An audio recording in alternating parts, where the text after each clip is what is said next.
The first time I met Andres, my girlfriend Clara's father, he didn't strike me as anything out of the ordinary.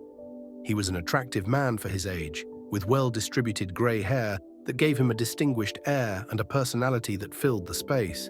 He had a way of being liked by everyone, always joking and showing genuine interest in those around him.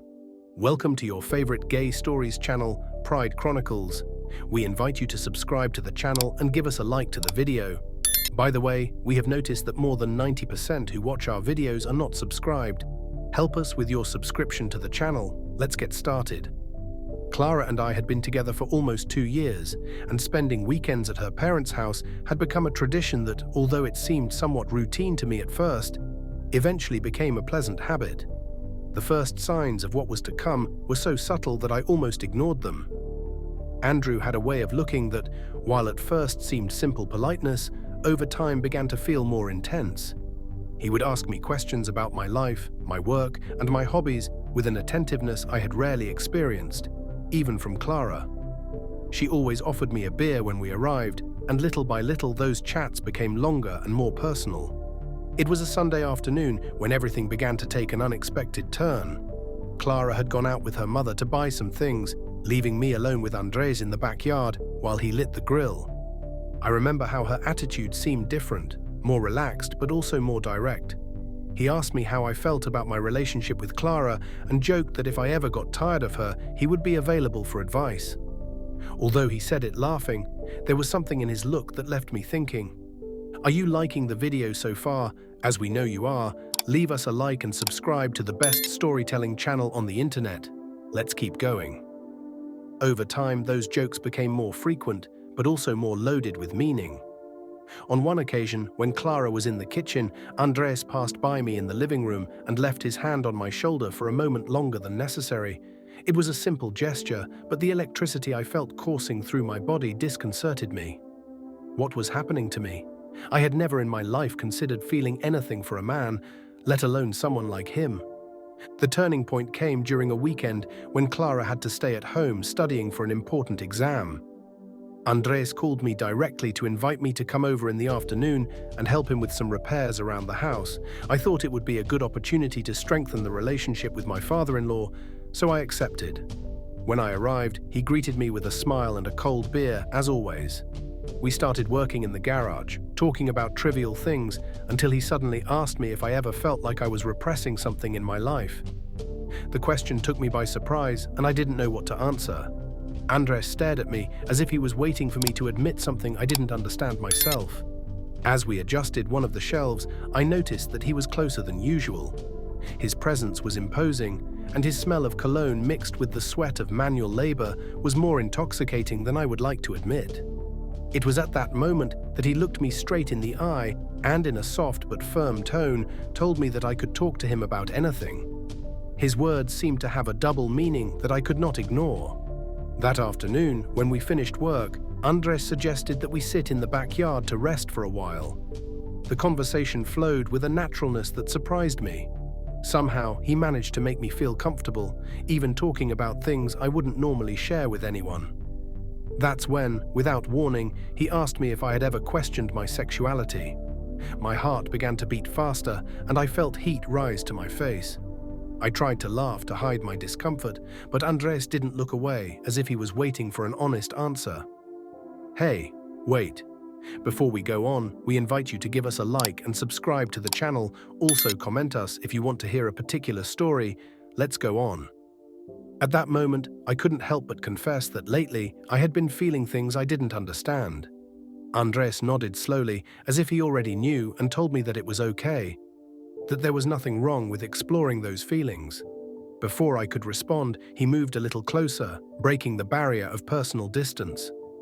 His hand brushed mine, and though it was a minimal gesture, I felt as if the world stopped. That was the first physical contact we shared, and although nothing else happened that night, I went home with a mixture of emotions that I couldn't process. On the one hand, there was the guilt of thinking about my father-in-law in that way. On the other, there was the excitement of having felt something so intense and new. Over the next few weeks, Andres and I began to look for excuses to spend time together. From fixing something at his house to accompanying him shopping, any reason was valid to be close. One night, after Clara went to bed early, Andres invited me to stay a little longer in the patio. We talked about everything and nothing, and when silence settled between us, he looked at me with an intensity that left me speechless. Before I could react, he leaned toward me and kissed me.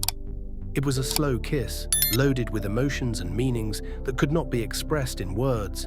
My mind was in chaos, but my body responded in a way I had never experienced before. From that moment on, our relationship was transformed. We started seeing each other on the sly, finding any opportunity to be together without anyone knowing. Andres taught me things about myself that I had never imagined. I even remember the first time I saw him. My mouth was wide open.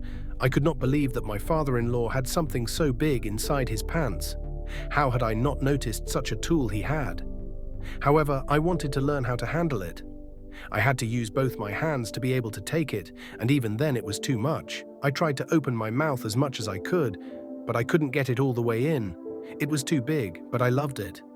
Every time I was with him, I felt like I was discovering a part of my identity that had been hidden all my life. As complicated as our situation was, I couldn't deny how happy I was to be with him. However, I also knew that we were playing with fire. Clara was an amazing person, and the guilt of betraying her weighed on me more and more every day. Andres tried to reassure me, telling me that love didn't follow rules, but I couldn't help thinking about the consequences of what we were doing. Hey, please don't forget to subscribe and like us for more content like this. It helps us to grow this community more. Let's continue. One afternoon, while we were together at his house, Andres confessed to me that he was also in love with me.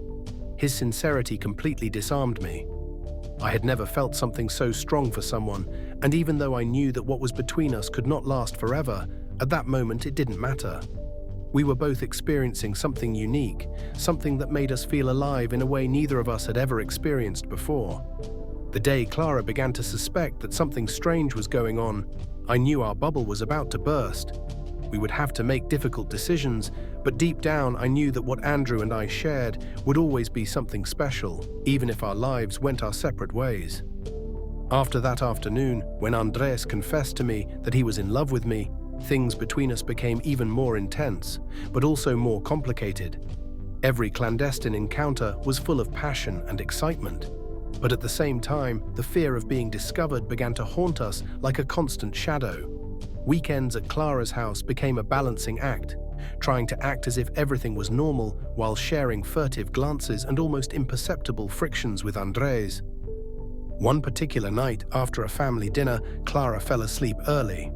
Andres and I took the opportunity to escape to the garage with the excuse of checking some tools.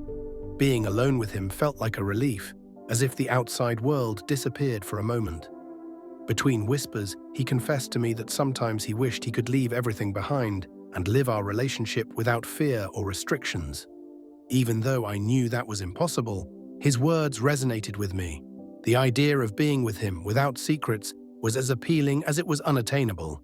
However, that life of secrecy began to take its toll. Clara, ever perceptive, noticed that something in my behavior had changed. She would ask me if I was okay, if there was something bothering me, and her questions filled me with guilt, but also left me trapped. How could I confess to her what was going on without destroying her? Andres, for his part, was trying to keep me calm. He reminded me that our connection was special, something that could not be ignored. But as time went on, the emotional burden became harder to bear. We knew we were walking a tightrope, and although neither of us wanted to admit it, it was only a matter of time before everything fell apart. This has been all for today. If you liked the video and this story surprised you, leave us a like and share it with your friends so they don't miss it.